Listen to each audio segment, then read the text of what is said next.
नमस्कार साथियों, गौरव ज्ञान धारा में आपका स्वागत है।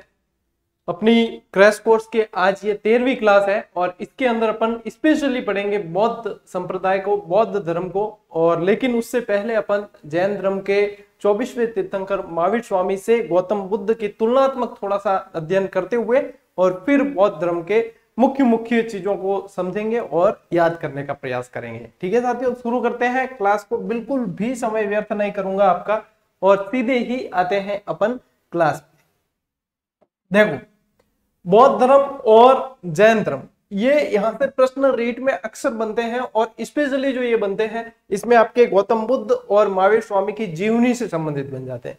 उसके बाद में प्रश्न बनने के चांसेस रहते हैं इनके धर्म संप्रदाय से संबंधित। ठीक है, तो अपन सबसे पहले इनकी जीवनी से ही रूबरू होते हैं और उसके बाद में अपन आगे बढ़ेंगे। गौतम बुद्ध जो थे साथियों, इनका जन्म हुआ है 563 ईसा पूर्व। ठीक है, तो महावीर स्वामी का जन्म है 599 ईसा पूर्व में। यहाँ 563 ईसा पूर्व में, यहाँ 599 ईसा पूर्व में, तो लगभग आप देखोगे तो जो काल की भी समानता इनके साथ में थी। इनका जन्म स्थान था साथियों लुम्बिनी वन, नेपाल की तराई में जो लुम्बिनी वन है कपिल वस्तु के वहां इनका जन्म हुआ है गौतम बुद्ध का। तो यहाँ पे बात करें साथियों, महावीर स्वामी का जन्म हुआ है वैशाली के कुंड ग्राम के अंदर इनका जन्म हुआ है। तुलनात्मक इसलिए ले रहा हूं क्योंकि इन दोनों में बहुत ज्यादा कंफ्यूजन रहता है विद्यार्थियों में कि ये गौतम बुद्ध का था, ये महावीर स्वामी का था, इसमें बहुत कंफ्यूज होते हैं। ठीक है साथियों, इनका जो कुल था वो शाक्य क्षत्रिय थे, शाक्य कुल के थे। ये शुद्धोधन जी के पुत्र थे, शाक्य कुल के थे, और ये ज्ञात्रक कुल के थे। ठीक है, महावीर स्वामी ज्ञात्रक कुल के थे, ये शाक्य कुल के थे। इनके पिता का नाम था शुद्धोधन, माता का नाम महामाया। ठीक है, ये महामाया जो थी साथियों कोलीय वंश की थी। ठीक है, कोलीय वंश,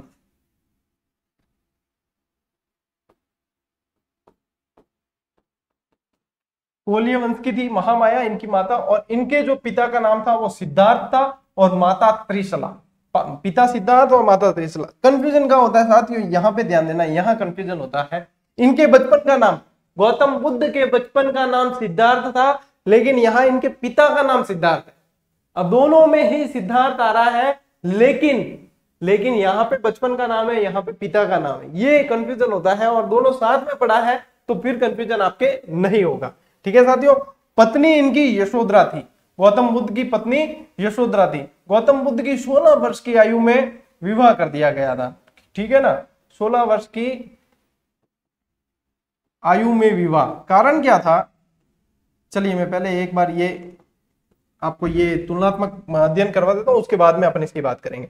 तो इनकी पत्नी का नाम यशोधरा था, इनकी पत्नी का नाम यशोदा था। तो कितनी मतलब कंफ्यूजन कितना ज्यादा रहता है यशोधरा और यशोदा। यहाँ पे इनके था पुत्र जिसका नाम था राहुल, और इनके थी पुत्री जिनका नाम था प्रियदर्शना, जिसे अणुजिया भी कहा जाता था। ठीक है, अणुजिया भी कह देते थे।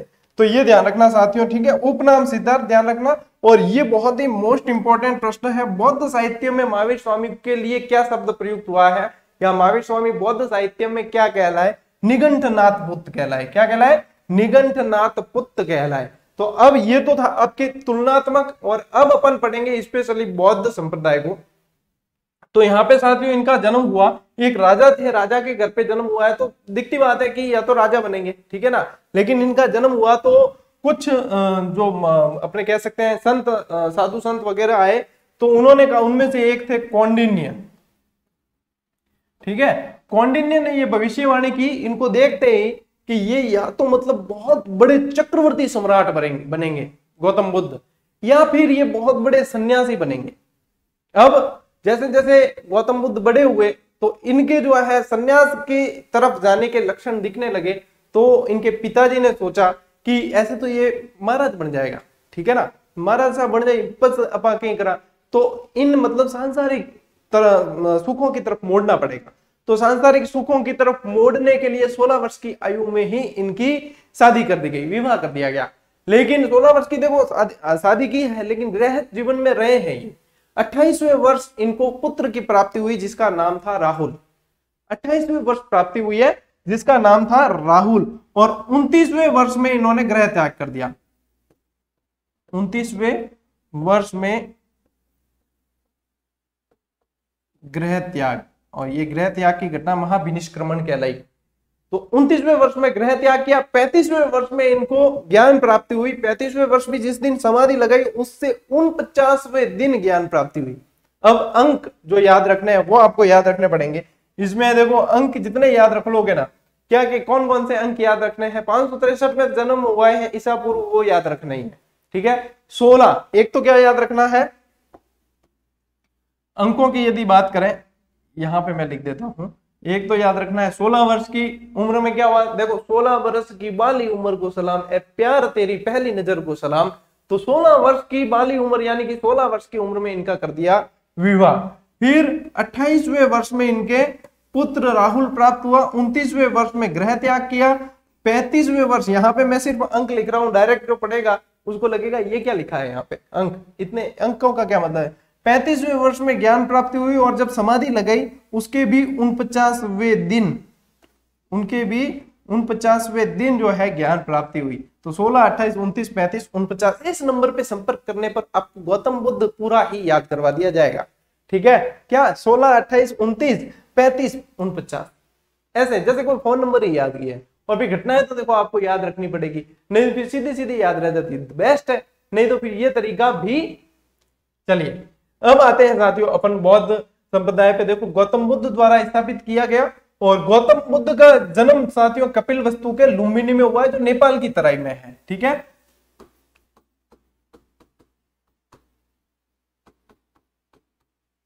नेपाल की तराई में है। 28वें वर्ष पुत्र प्राप्ति, 29वें वर्ष गृह त्याग, और ये घटना के लिए महाविनिष्क्रमण, ठीक है।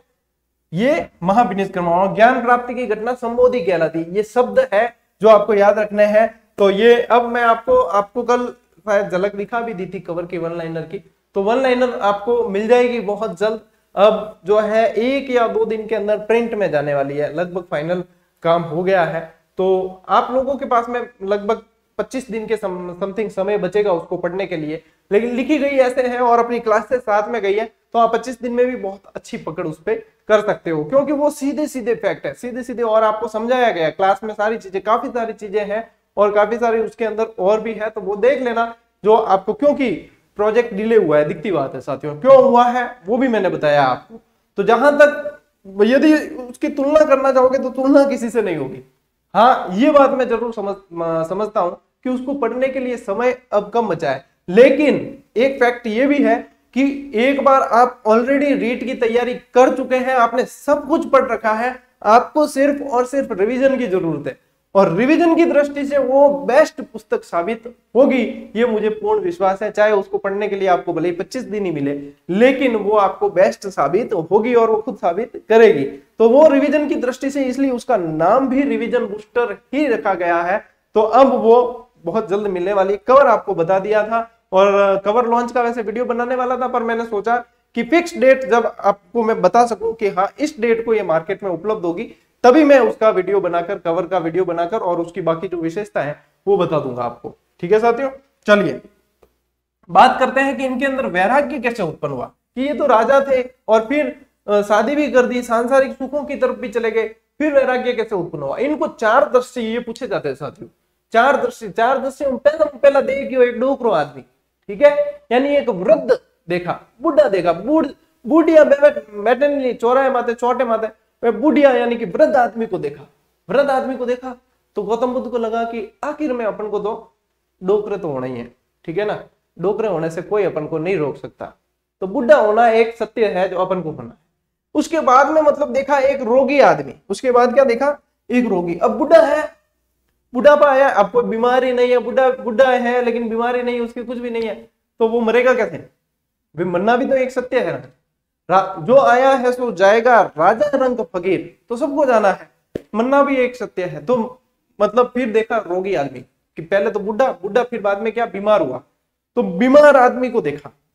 तीसरा दृश्य देखी एक लाश, यानी कि एक मृत व्यक्ति देखा, अंतिम शव यात्रा देखी, एक मृत व्यक्ति देखा कि देखो पहले बुढ़ा होना है, फिर बीमार होना है, फिर मरना है, सत्य तो यही है। जब सत्य यही है तो मैं कहां भटक रहा हूं, ये उनको लगा। और उसके बाद में चौथा दृश्य देखा, प्रसन्न चित्त सन्यासी, एक साधु महात्मा धुनी लगा बैठा, पालती आलती पागोटी मार बैठा, और देख यार के गौतम बुद्ध देखे, अरे यार मतलब हर व्यक्ति चिंता में दिखा है मुझे, सभी टेंशन में थे, लेकिन ये देखो इसको कोई टेंशन नहीं है, बिल्कुल ये जिंदगी का असली मजा ले रहा है। और ऐसे में फिर उनको लगा कि मुझे वैराग्य धारण करना चाहिए। तो ये 4 दृश्य साथियों समझाने का प्रयास किया थोड़ा सा, कि वृद्ध व्यक्ति, फिर रोगी, फिर मृत व्यक्ति क्रमशः, ठीक है, और प्रसन्न मुद्रा में सन्यासी। तो ये देखकर गौतम बुद्ध को वैराग्य उत्पन्न हो गया और उसके बाद में इन्होंने गृह त्याग कर लिया। अब देखो साथियों ये बहुत इंपॉर्टेंट है कि बुद्ध के जीवन से संबंधित जो घटनाएं हैं उनमें कौन से प्रतीक से उसकी तुलना की गई, उसको प्रतीक के रूप में बांटा गया है, और यहां से प्रश्न बनने की सबसे ज्यादा संभावना होती है। चाहे फर्स्ट ग्रेड भी दे रहे हो तो बहुत ज्यादा संभावना प्रश्न बनने की, ठीक है। तो गर्भाधान यानी कि गर्भाधान का प्रतीक माना गया हाथी से, डायरेक्ट पूछते हैं, ठीक है ना, मिलान वाले ज्यादा आते हैं, ये ध्यान रखना। ज्ञान प्राप्ति बोधि वृक्ष, ठीक है, ज्ञान प्राप्ति बोधि वृक्ष मतलब पीपल के वृक्ष के नीचे इन्हें ज्ञान प्राप्त हुआ था, ध्यान रखना। जन्म कमल और सांड दोनों देखने को मिलते हैं इनके प्रतीक के रूप में, ठीक है। यौवन के रूप में देखने को मिलता है वृषभ, ठीक है। गृह त्याग यानी घोड़ा, देखो गृह त्याग कैसे याद रखो, घोड़े को लेकर गृह त्याग किया, घोड़े का नाम था कंथक, इनके घोड़े का क्या नाम था, कंथक। देखो याद तो आपको रखने पड़ेंगे, मैं सामग्री सारी आपको दे दूंगा जैसे भी दे रहा हूं। अरे कंथक लिखना है और ये क्या लिखा जा रहा है, घोड़े का नाम था कंथक, और जो सारथी लेकर गया था ना उसका नाम था चन्ना, ठीक है, कि चन्ना वे जाना वे, वो है ना एक गीत। तो ऐसे याद रखो, सारथी को बुलाया गौतम बुद्ध ने और कहा गृह त्याग की इच्छा हुई तो चन्ना वे जाना वे, अपने चलना है भाई, चन्ना निकालो भाई, कंतक वंतक को निकालो कि चन्ना वे जाना वे, तो फिर ऐसे याद रख लेना, ठीक है। तो चन्ना जो था वो सारथी था और ये घोड़ा कंथक था। महापरिनिर्वाण कहा गया, महापरिनिर्वाण का प्रतीक है स्तूप। महापरिनिर्वाण का मतलब है मृत्यु, ठीक है। एक तो होता है निर्वाण और एक होता है महापरिनिर्वाण। निर्वाण और महापरिनिर्वाण में अंतर सिर्फ इतना है कि निर्वाण की प्राप्ति जीवित रहते की जा सकती है, लेकिन महापरिनिर्वाण की प्राप्ति सिर्फ मृत्यु के बाद की जा सकती है। साधारण शब्दों में समझो, सीधा याद हो जाएगा, ठीक है। प्रथम उपदेश जो दिया वह कहलाया धम्म चक्र, ठीक है, उसका प्रतीक है धर्म चक्र, और उसे जो प्रथम उपदेश दिया था उसे कहा जाता है धर्म चक्र प्रवर्तन, ठीक है ना, ये ध्यान रखना है। अब इसमें भी प्रथम उपदेश कहा दिया, इसमें बहुत सारा कंफ्यूजन है, मैं बताऊंगा आपको सारी चीज। जब आप क्लास देख रहे हो तो सारी चीज क्लियर करनी ही पड़ती है और क्लियर करेंगे, कहीं कोई समस्या नहीं है। साथियों इनके जो पहले गुरु थे गौतम बुद्ध के गृह त्याग के बाद, ठीक है ना, गृह त्याग के बाद की बात हो रही है, इनके पहले गुरु थे वो आलार कलाम थे, बहुत ही मोस्ट इंपॉर्टेंट है, और ये सांख्य दर्शन से संबंधित थे, ठीक है ना, सांख्य से संबंधित थे, वैशाली से संबंधित थे, ये वैशाली से संबंधित थे, सांख्य से संबंधित आलार कलाम, ठीक है। दूसरे साथियों इनके गुरु थे वो अच्छा दूसरे मैंने यहां लिखा नहीं है, दूसरे इनके जो गुरु थे वो थे उद्रक रामपुत्र। सबसे बढ़िया अगर चीज रहती है ना, आप क्लास देखते देखते ही नोट्स बनाओ। अब कई जना कहते गुरु जी थे आगे बच्चे कौन वो दिखे कौन ला रहे, अरे आप मेरी जगह आकर पढ़ा कर देखना कभी कि आप क्लास दोगे और बहुत सारे विद्यार्थी देखने वाले हैं, उसमें पूरा कॉन्सेंट्रेट क्लास पे रहता है। अब ये चीज दिमाग में नहीं रहती कि मुझे हटना है या वो तो आप लोगों को एडजस्ट करना, मैं इधर आता हूँ तो पीछे का ले लो, लिख लो, आगे आता हूँ तो बाकी लास्ट में पीडीएफ तो मिलती ही है आपको टेलीग्राम पे, ठीक है ना। तो ये जो है दूसरे गुरु इनके जो थे उद्रक रामपुत्र, ठीक है। चलिए बुद्ध का साथियों प्रथम उपदेश कहा था सारनाथ में। अब कई भाईडा कह दी कि गुरु जी सारनाथ में है ही कौन, मैं बहुत गया पड़ी उड़ो और थे सारनाथ बताओ, थे तो खोटो खोटो पढ़ाओ। अरे खोटो कौन है भाई, अति समझी कौन। इसमें ऐसा है कि सारनाथ के अंदर प्रथम उपदेश जो दिया गया वो सारनाथ में दिया गया है, लेकिन प्रथम जो शिष्य बनाए इन्होंने वो इन्होंने बनाए हैं बोध गया के अंदर, ठीक है ना। प्रथम जो 2 शिष्य बनाए थे इन्होंने उनके नाम थे तपस्सु और भल्लिक, ठीक है ना। तो प्रथम 2 शिष्य बनाए, यहां लिख दूं क्या, यहां जगह है। प्रथम शिष्य तपस्सु और भल्लिक 2 बंजारे थे, ठीक है ना। भल्लिक को बोध गया में बनाया। अब लड़के कंफ्यूज, लड़के क्या लड़कियां, लड़के दोनों, ठीक है। लड़के और लड़कियां कंफ्यूज इसलिए होते हैं कि बोध गया भी पढ़ते हैं सारनाथ, बोध गया में प्रथम शिष्य बनाए हैं ये, ठीक है। लेकिन उपदेश जो दिया है 5 ब्राह्मणों को, वो दिया है आपके सारनाथ के अंदर, ठीक है ना। वो कौंडिन्य, आज, असतजी, वप, वो सब वो 5 ब्राह्मण थे जिनका प्रतीक है दाना चुगते हुए हंस, उनको उपदेश सारनाथ के अंदर सबसे पहला दिया है। वही कौंडिन्य ने भविष्यवाणी की थी, बाद में कौंडिन्य कह अरे भाई साहब सन्यासी तगड़ा बढ़िया आ रहे, ठीक है ना। तो ये ध्यान रखना, ठीक है। चलिए, प्रथम उपदेश जो है साथियों धर्म चक्र प्रवर्तन कहा गया है। मोस्ट इंपोर्टेंट चीजें दी है मैंने आपको ज्यादातर। बुद्ध ने सर्वाधिक उपदेश श्रावस्ती में दिए। याद कैसे करोगे, श्रावस्ती सर्वाधिक थोड़ा सा मिलता जुलता शब्द है, ठीक है ना। तो सर्वाधिक उपदेश जो दिए हैं वो श्रावस्ती में दिए हैं गौतम बुद्ध ने, ठीक है। बुद्ध ने अंतिम उपदेश कुशीनगर के सुभद्र को दिया है। अंतिम उपदेश कुशीनगर के सुभद्र को दिया है। क्या हुआ, चुंद नामक लोहार के यहाँ पे खाना खाने से इनको उदर विकार हो गया, पेट खराब हो गया, और उसके बाद में जो है फिर बाद में ये सुभद्र के यहाँ पे रुके और अंतिम उपदेश वहीं पे दिया था, ठीक है। याद रहे जैसे, ओके। बुद्ध के प्रधान शिष्य प्रधान उपाली, ऐसे याद रख लेना, याद रह जाएगा, ठीक है ना।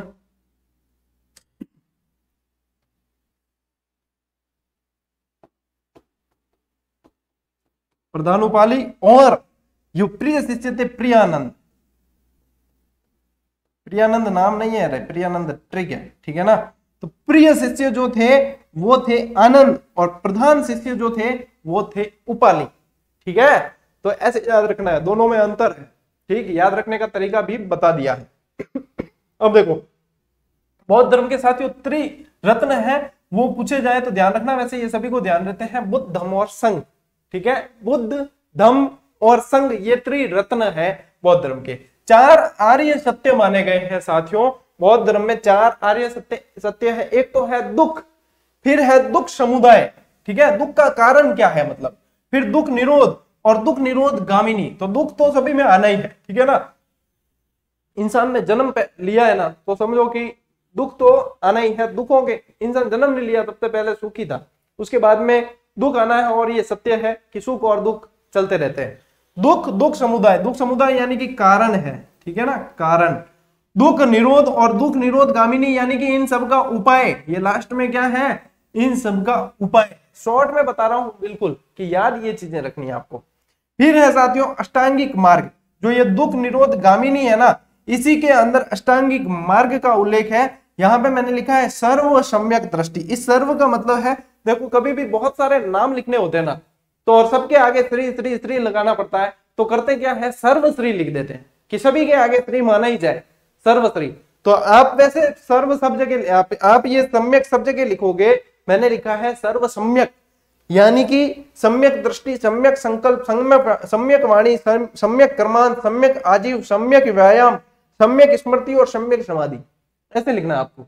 मैंने थोड़ी सी जगह बचाने के लिए, मैं कंजूस हूं थोड़ा, तो जगह बचाने के लिए मैंने सर्व लिख दिया आगे, ठीक है, सर्व लिख दिया है। और अब ये है, तो ये है साथियों अष्टांगिक मार्ग, ठीक है ना, जो क्या है, दुख निरोध गामिनी यानी कि इनका उपाय, ठीक है। और ये चौथे आर्य सत्य के अंदर इसका उल्लेख है। अब जो समझे नहीं, सिर्फ 1-2 जीव है ना, भोला जीव है जिसको कह दिया करे कि सर थे पीडीएफ भी दे दिया करो, मैं ये पढ़, अब पीडीएफ दे दूंगा, ये समझ में आएगा क्या, बताओ। जब तक समझोगे नई चीज को, कंसेप्ट क्लियर होना नहीं है, फिर पीडीएफ है वो तो पूरा ऑनलाइन मार्केट बना पड़ा है पीडीएफ से। और ये पीडीएफ क्या, मेरे से 10 गुना अच्छी पीडीएफ आपको उसमें मिल जाएगी, जो मैं बनाता हूं उससे अच्छी मिल जाएगी, मैं खुद कह रहा हूं। लेकिन समझना कैसे भाई, बहन तो वही है, बकरी डब्बा में बटे आवे, ठीक है। चलिए फिर साथियों बात करते हैं 4 बौद्ध संगीतियां। अपने 4 बौद्ध संगीतियां हुई है, इन चारों का समय याद रखना है, इन चारों के समय शासक कौन था वो याद रखना है, इन चारों के अध्यक्ष याद रखने हैं, और मुख्य क्या चीज हुई वो याद है। यानी कि आप इस समय बोर्ड पे जो सारणी देख रहे हो वो बहुत ही मोस्ट इंपोर्टेंट सारणी है, ठीक है साथियों। सबसे पहले देखो, प्रथम जो बौद्ध संगीति है वो हुई है आपके राजगृह के अंदर, ठीक है। दूसरी हुई है वैशाली के अंदर, तीसरी हुई है पाटलिपुत्र में, और चौथी हुई है कुंडल वन में। गुरुजी माने विद्या आने पर मैं याद क्या रखा, ये तो मानी ध्यान है कि हाँ नहीं बता रही है। हाँ भाई याद कैसे रखना है वो बता देता हूं, ठीक है। इसको याद रखने की साथियों एक ट्रिक है रावे पाकू। आपको वन लाइनर के अंदर भी ये सारणी ऐसे की ऐसे मिलेगी। कई जना है ना मेरे जड़ा आलसी वे नोट्स नहीं बना हुआ है, ठीक है। मैं आज मेरी एक हकीकत बताता हूं आपको, मैंने आज तक जितनी भी तैयारी की मैंने कभी नोट्स नहीं बनाए। अब सबकी अलग अलग थ्योरी होती है, तो मैं क्या करता था कि जो किताब लाता था उसी के अंदर लिखता था, जहां से भी पढ़ा उसी के अंदर मतलब वो पूरी पढ़ देता था। ये मेरी आदत थी, लेकिन वो मेरे को सबके अपने अपने तरीके होते हैं, ठीक है। लेकिन जब से पढ़ाने लगे तब से बनाने पड़ते हैं फिर, क्योंकि पढ़ाने के लिए फिर वो उस हिसाब से कंटेंट तैयार करना पड़ता है। तो ये है साथियों रावे पाकू, ठीक है ना। हाँ, तो ये कह रहा था कि कई जने मेरे जैसे आलसी है जो नहीं बनाते हैं, तो उनको ये वन लाइनर में भी एज इट इज हूबहू मिलेगी, ठीक है। तो चिंता मत करना। रावे पाकू यानी कि रा से आ जाएगा राजगृह, वै से वैशाली, यहाँ से पाटलिपुत्र और यहाँ से कुंडलवन, ये रहा, ठीक है। तो ये चार तो आ गई बौद्ध संगीतियां। 483 से शुरू करना और सीधे 100 घटा देना 383, ठीक है। 251 भी मिलेंगे और 250 भी मिलेंगे लिखे हुए, कंफ्यूज मत होना, एक ही बात है। इसके बाद में देखो 251 याद रह जाए, प्रसाद चढ़ाना है और 1 रुपया मिलाना है, ठीक है ना। ऐसे तो ये प्रथम शताब्दी के अंदर है, ठीक है। 483 से शुरू करना, 100 घटाने 383, 251 और प्रथम शताब्दी, ठीक है। ये होगी चारों की आपके सन याद हो गए कि कब कब हुई है। अब बात करते हैं साथियों इनके समय मतलब शासक कौन कौन थे। तो शासकों की एक ट्रिक है अका अक, अका अक, बस शॉर्ट में याद करो अका अक।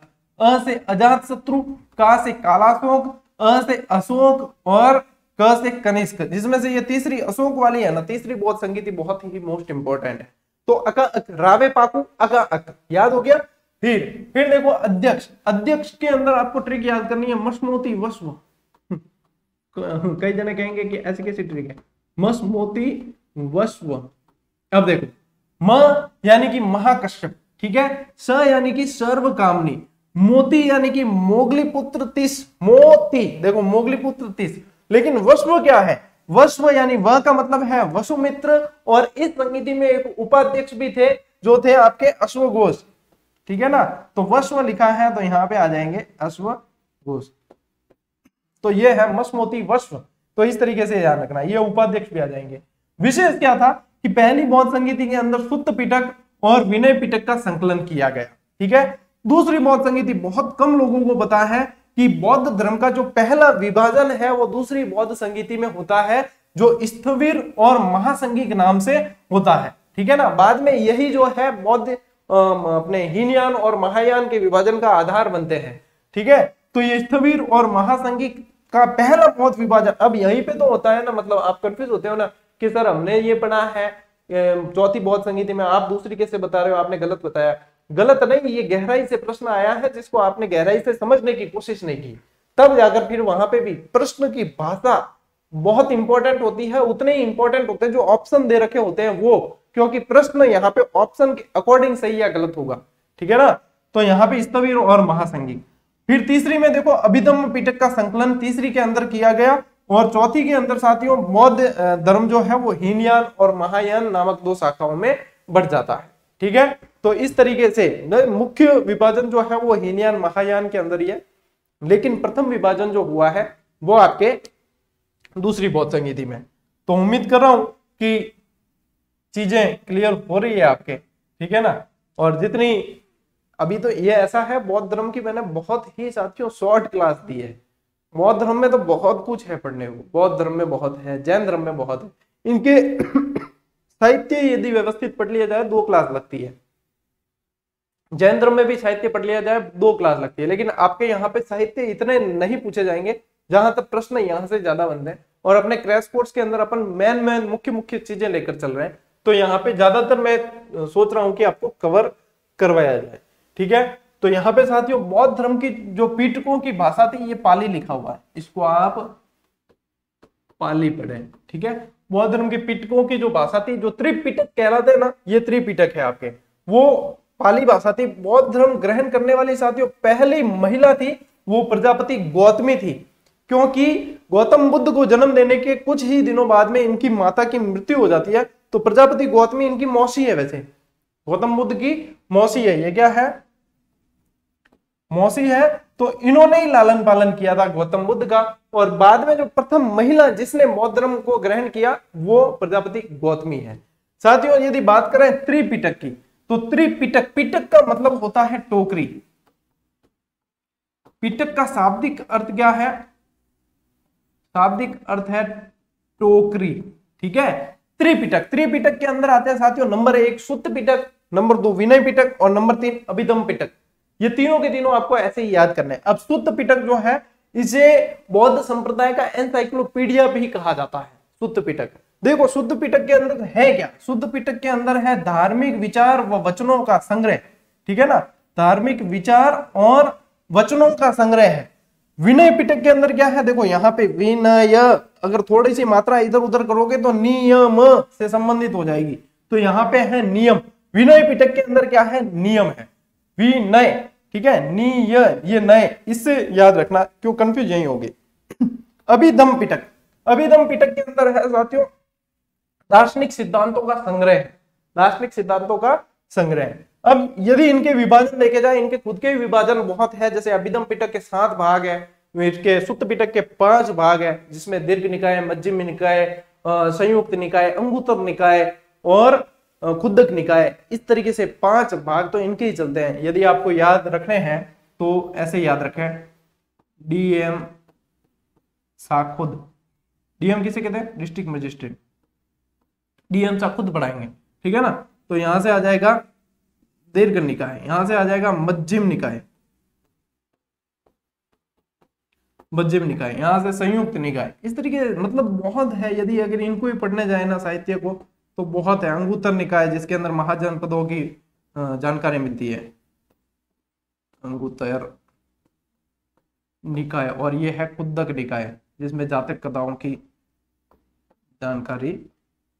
तो जातक कथाएं, जातक कथाएं गौतम बुद्ध के जन्म से पहले की कथाओं का उल्लेख है, उसके अंदर 550 से अधिक कथाएं हैं वगैरह, ये वगैरह बहुत है चीजें, ठीक है। तो ये मतलब याद रह जाए बस, ठीक है, याद रह जाए तो देख लेना, जरूरी लगे तो, और नहीं तो फिर आपको जो जानकारी बताई वो तो है ही, ठीक है ना। तो ये है मतलब तरीके हैं। अब इसमें इनके विभाजन, उप विभाजन बहुत चलते हैं।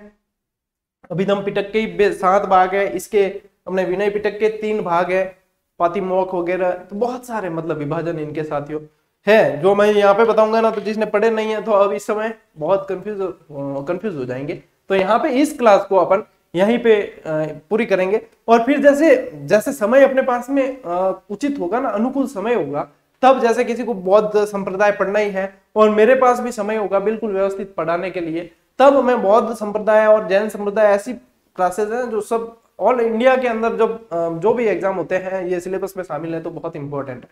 तो इनकी विस्तृत क्लासेस कभी, और जब आपके एग्जाम हो जाएंगे ये सारे पूरे, तब देकर और व्यवस्थित और भी पढ़ा देंगे। अभी आपके काम की चीज ये थी, ठीक है साथियों। तो उम्मीद कर रहा हूं कि अपनी क्लासेस जो है आप लोगों के लिए आधार का काम करेगी, बाकी इमारत तो आप लोगों को खड़ी करनी है, आधार का काम करेगी जरूर, ठीक है। मिलते हैं साथियों अगले वीडियो में, अगली क्लास में, तब तक के लिए राम राम, जय हिंद।